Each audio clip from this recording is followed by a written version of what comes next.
Voy a conversar con Antoine Salvador. Ella es miembro del Centro de la Mujer Peruana Flora Tristán. Además, por lo dicho por el presidente Vizcarra, por el asunto del informe de la Defensoría del Pueblo y por lo que acaba de decir ayer el ministro del Interior, cosa que me parece bien. Ojalá pasemos del discurso a la acción, ¿no? Van a ser drásticos con los comisarios que no operativizan, que no aplican el protocolo y que lejos de darle seguridad y celeridad a las denuncias, retrasan enormemente. Qué gusto saludarla. ¿Cómo está? Buenos días, muchas gracias por la invitación. Y sí, efectivamente, una de las cosas más preocupantes con relación a los casos de violencia contra las mujeres es la respuesta de los operadores de justicia, el primer nivel, que es la policía. ¿No? Es el primer peldaño, ¿no? Efectivamente. Es lo más cerca que tiene la gente. Efectivamente, es lo más cercano a la población.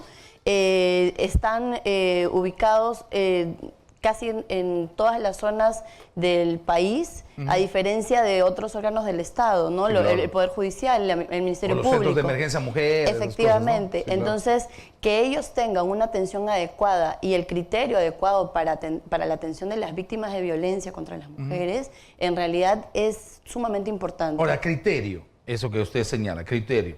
¿Es un asunto de determinación, de mayor o menor sensibilidad del comisario, del policía, o ya existe un protocolo de acción, de operatividad, que lo que marca son una serie de pasos de obligatorio cumplimiento? ¿Cómo estamos en esa parte? Efectivamente, la policía cuenta con un protocolo de atención para las víctimas de violencia. Sin embargo, mucho tiene que ver la persona que atiende. Como justamente comenta, la sensibilidad que pueda tener, porque se han visto muchos casos. O sea, sí existe un protocolo. Sí existe un protocolo de atención. Y en el protocolo, para que la gente entienda, se señala paso a paso. Llega una denuncia por violencia. Desde el ambiente en el que tiene que estar para poderlos atender adecuadamente. Recordemos de que normalmente ocurren estos hechos de violencia en entornos familiares, ¿no? No digo de que todas las formas de violencia contra la mujer sean en entorno familiar, pero recurrentemente es así. Entonces, exponer su vida y situaciones tan personales tiene que realizarse en un ambiente adecuado. Bueno, entonces sí tiene mucho sentido lo que acaba de anunciar el ministro del Interior ayer, el señor Morán.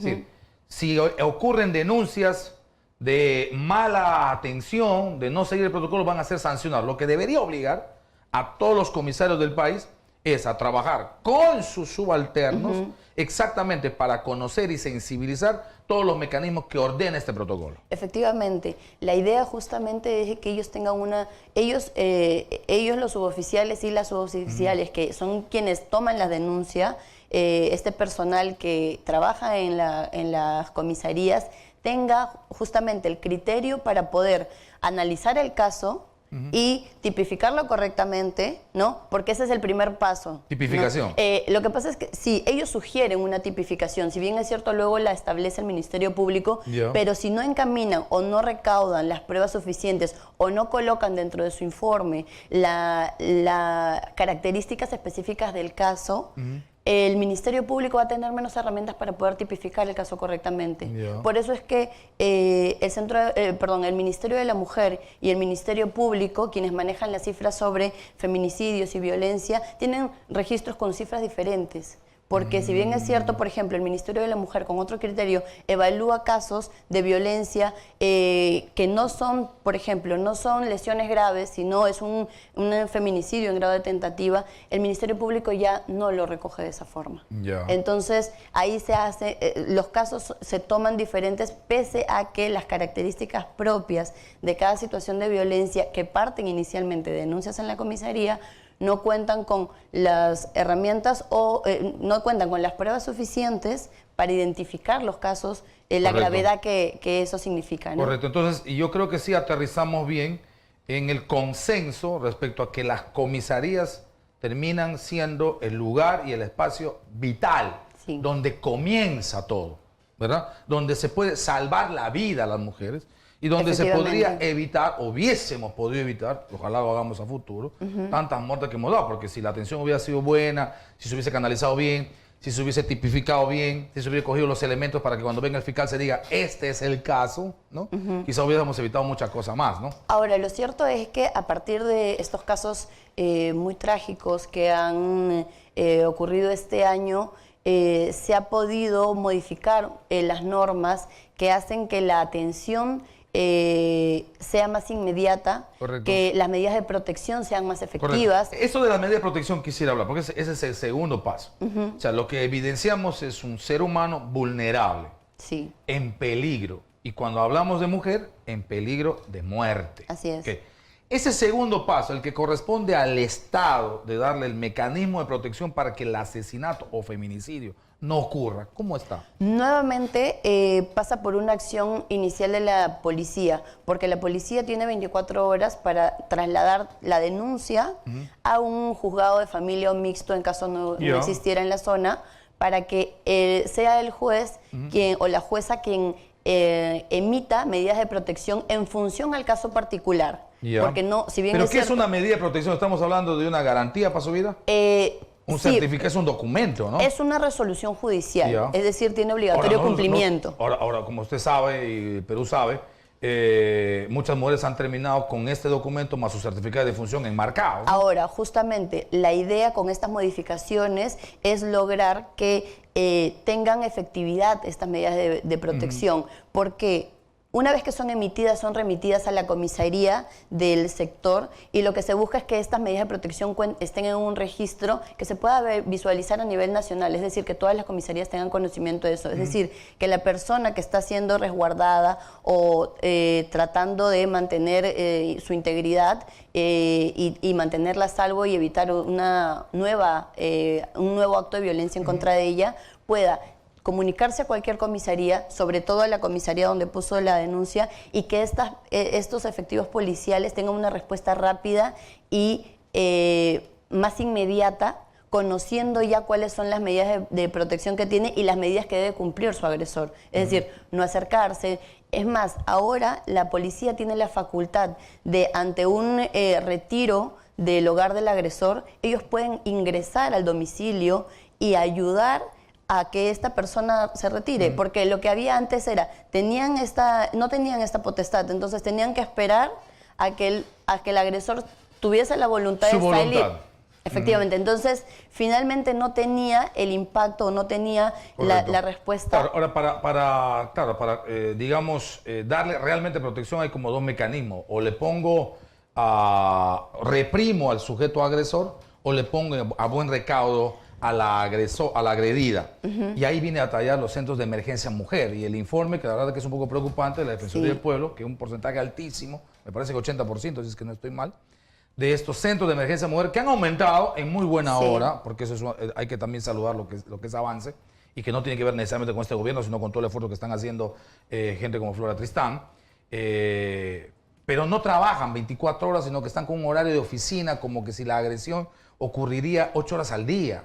Entonces ahí hay una tarea pendiente, buscar mecanismos, recursos y lo que fuere para que esto sea como una emergencia de cualquier hospital y esté permanentemente trabajando las 24 horas, ¿no? Efectivamente. Actualmente solamente 100 centros de emergencia mujer atienden justamente dentro de las comisarías, lo cual permite a las víctimas de violencia que puedan estar inmediatamente vinculadas no solamente a la atención de la denuncia, sino también al asesoramiento psicológico y legal, con asistencia social también, porque tienen equipos multidisciplinarios.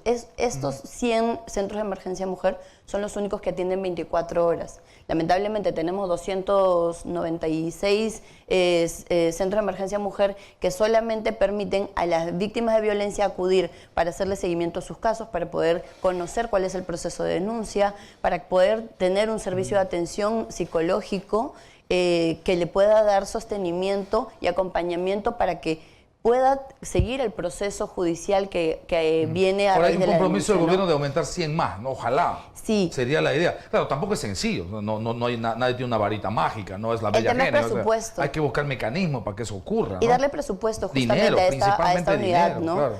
Para que justamente la respuesta a la con las víctimas de violencia sea un servicio integral. No solamente es la atención de la denuncia, sino luego de la denuncia, ¿qué hago? ¿Quién más me va a defender mis derechos y mis intereses? Y que logre una sanción efectiva, porque muchas denuncias quedan justamente en la denuncia, claro, o reciben sus medidas de protección y las víctimas, al darse cuenta de que no son efectivas y el agresor sigue persiguiéndolas, se les quita el entusiasmo por continuar con una denuncia y lograr que su agresor, o sea, todo ese empoderamiento que tuvieron y valentía que tuvieron al poner su denuncia, se va en el camino, se desvanece en el camino al no tener una respuesta correcta, ¿no? Claro, claro. O sea, de lo que estamos hablando es de un proceso que tiene que ir un poco más, de manera más acelerada y rápida.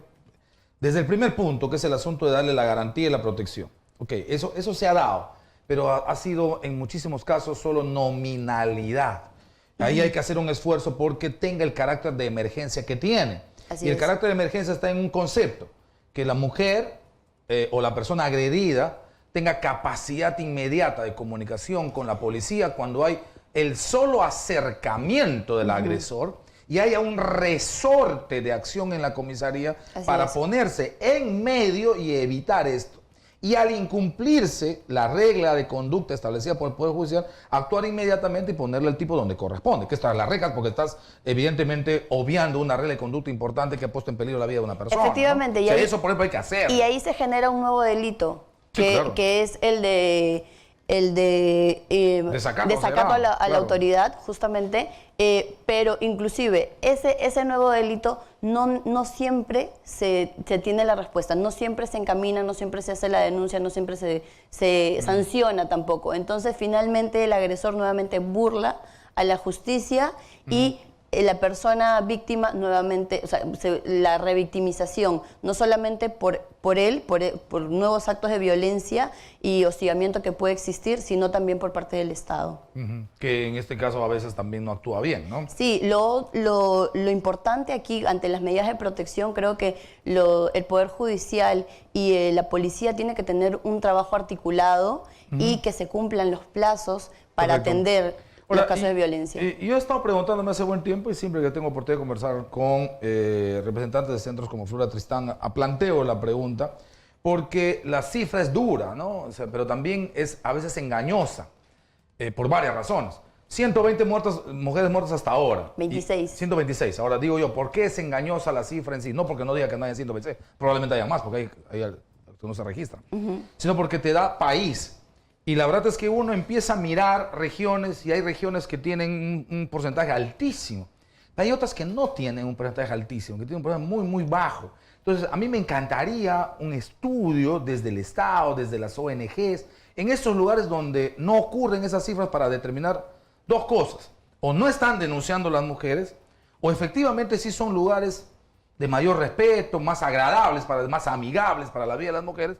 Y si eso es así, habrá que coger esas experiencias de cómo puede haber una región como La Libertad, como Lima, y otra que tengamos, por supuesto, acá me pone Tania, por ejemplo, este asunto de que La Libertad ocupa el tercer lugar y le disputa a Lima y le disputa a Cusco, ¿no? O sea, son lugares donde se hace cada vez más complicada la vida de las mujeres. Pero hay lugares donde es mucho mejor. Sería interesante conocer, digamos, esas características, porque podría estar hablando de zonas y lugares donde hay mayor respeto, consideración y mejor convivencia. Efectivamente, las cifras oficiales las tiene el Estado, ¿no? Quienes deberían responder justamente a hacer estos análisis más profundos de la situación actual y qué medidas tomar, qué políticas tomar para darle atención y encaminar las buenas prácticas si es que hubiese. Sí, pues, ¿no? urgente, ¿no? Sin embargo, también lo otro responde al número de habitantes que existe y claro, el acceso de las diferentes instituciones para la atención de los casos de violencia. Sí, pero por ejemplo, Piura tiene más población que estos y tiene La Libertad sí, ¿no? Pero Piura fuerte, Arequipa también, que está fuerte en población y no figuran entre, digamos, por lo menos en estos tres primeros lugares. Lo otro también es el conocimiento de los caminos, de los mecanismos de atención de la violencia. Muchas de las personas no necesariamente los conocen y es por eso que no acuden o se encuentra normalizado a nivel de población, de sociedad o de la zona en la que se encuentra normalizado todavía el tema, o sea, la aceptación de la violencia. Puede ser también, es verdad, o sea, que no se vea como una cuestión de ir y plantear la denuncia. Una pregunta final, Antoine. En tema educativo, que es la otra pierna fuera de la parte represiva, andamos parados, ¿no? Efectivamente. Este asunto de la currícula, la cuestión de colegios, el tema de la decisión judicial. ¿Cuánto Nosotros tiempo nos va a tomar eso? Esperemos que sea inmediato, porque justamente una de las medidas preventivas más importantes es el tema de la educación. Consideramos de que una educación con enfoque de igualdad de género va a ayudar a romper estas estructuras de poder que se conocen y que justamente lo que sostiene el machismo y la muestra del machismo son estos actos de violencia, ¿no? Entonces, en tanto no podamos entablar acciones y medidas de prevención como es la educación para las niñas, niños y los jóvenes, vamos a mantenernos en un círculo. Sí, pues. Sí, vamos a seguir recogiendo muertos. En todo caso, dando más recursos a comisaría, a centro de emergencia mujer, a pero las eso cárceles. eso no atiende del todo el foco del problema. No resuelve la causa. La causa es un tema que problema. tiene que ver con educación, con visión del hombre hacia la mujer, tolerancia, respeto, conciencia, en fin. Eso no se va a resolver ni con 10 leyes, ni con 1 millón de policías. No, efectivamente. Es de largo aliento, pero se debe iniciar justamente con la educación. Sí, ahí estamos flacos hasta ahora, porque no generamos lo primero, que es el consenso. Vamos a ver qué pasa.